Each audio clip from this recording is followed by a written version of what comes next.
1200루멘의 캠핑용 LED 램프, 그리고 2000만 화소 적외선 카메라를 탑재하고 있지만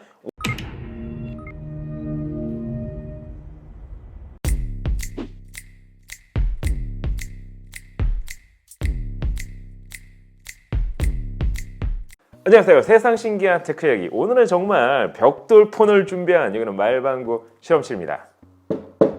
여기 보이는 거대한 디바이스가 바로 스마트폰입니다. 무려 22,000mAh의 초대용량 배터리를 탑재한 러기드폰 유니어츠에서 새롭게 선보인 탱크가 그것입니다. 정말 넣고 싶은 기능은 크기와 무게와 상관없이 다 넣은 듯한 그런 스마트폰.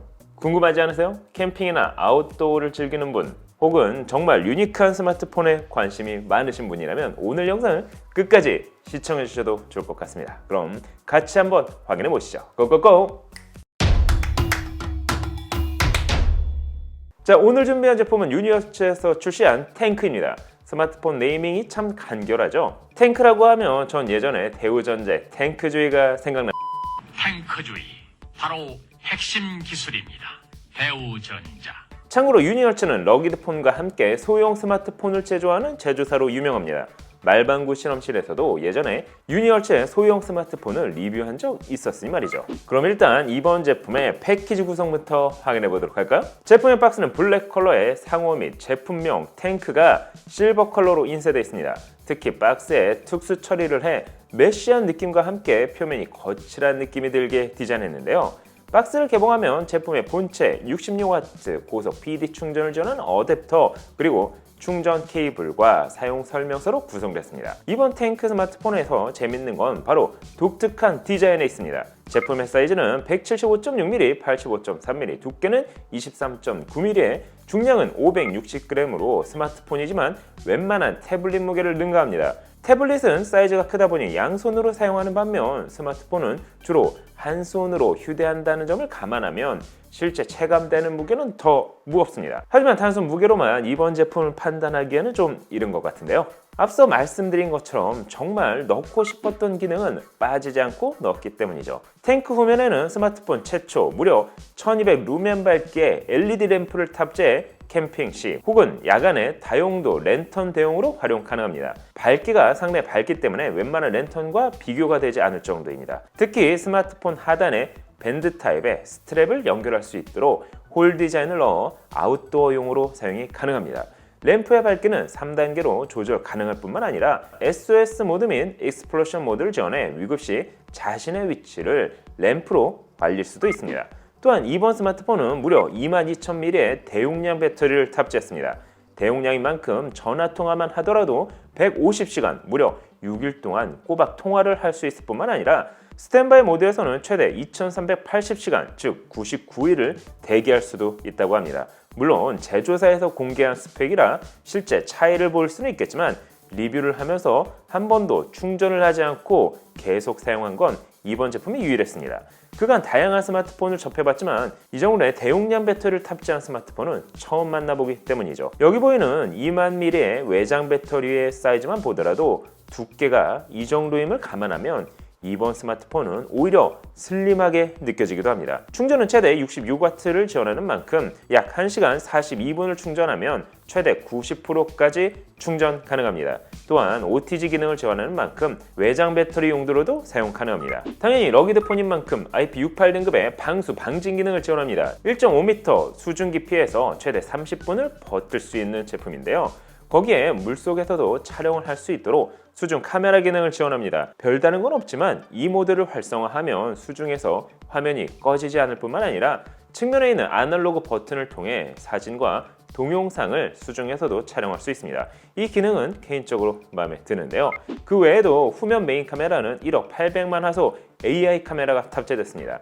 갤럭시 S22 울트라에 1억 800만 화소를 기대하면 안 되겠지만 그래도 일반적인 사용에 있어서는 사진 및 동영상은 준수한 편이었습니다. 또한 2000만 화소 적외선 카메라를 탑재해 야간에서도 사진과 동영상을 촬영할 수 있다는 점 마음에 들었습니다. 하지만 개인적으로 이 기능이 얼마나 사용될지는 모르겠지만 러기드폰에 특화된 기능임은 부정할 수 없었습니다. 사막이나 오지에 간다면 이런 적외선 카메라는 필수이기 때문이죠. 그 외에도 200만 화소 접사 카메라를 지원하고 있습니다. 또한 다양한 센서를 탑재해 아웃도어에서 활용할 수 있는 툴 기능 역시 지원하는데요. 소음 측정기, 컴파스, 수평을 맞출 수 있는 버블 레벨, 액체, 수평을 맞출 수 있는 픽처 행잉, 심장 박동 측정, 알람, 고도 측정, 기압 측정과 같은 다양한 기능을 활용할 수 있습니다. 리뷰를 할 때 각종 측정 장비로 활용하기에도 괜찮아 보였습니다. 그럼 이번 스마트폰 탱크의 디스플레이는 어떨까요? 6.81인치 1080x2340 FHD 플러스 해상도를 지원하는 TFT 패널이 사용됐습니다.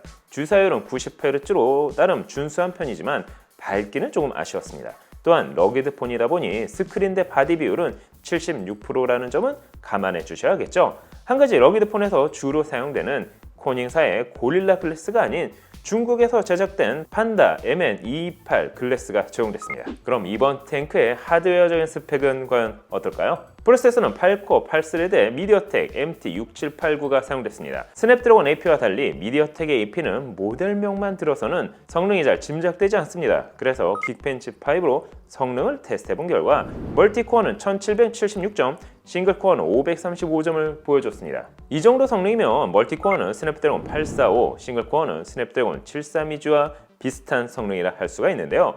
긱벤치5의 공식 점수 기준으로 보면 갤럭시 A52와 비슷한 퍼포먼스를 보여준다 할 수 있습니다. 램은 8GB, 저장 장치는 256GB를 지원합니다. 한 가지 아쉬운 건 외장 마이크로 SD 카드 슬롯은 지원하지 않는다는 사실이죠. 스토리지의 속도는 쓰기 429.91, 읽기는 526.25MB/s로 준수한 속도를 보여줬습니다.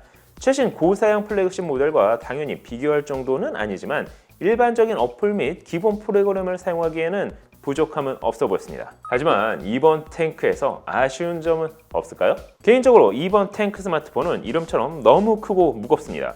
물론 괴물급 22,000mAh의 대용량 배터리와 함께 1200루멘의 캠핑용 LED 램프 그리고 2000만 화소 적외선 카메라를 탑재하고 있지만 560g의 중량은 성인 남성이 사용하기에 버겁기 때문이죠.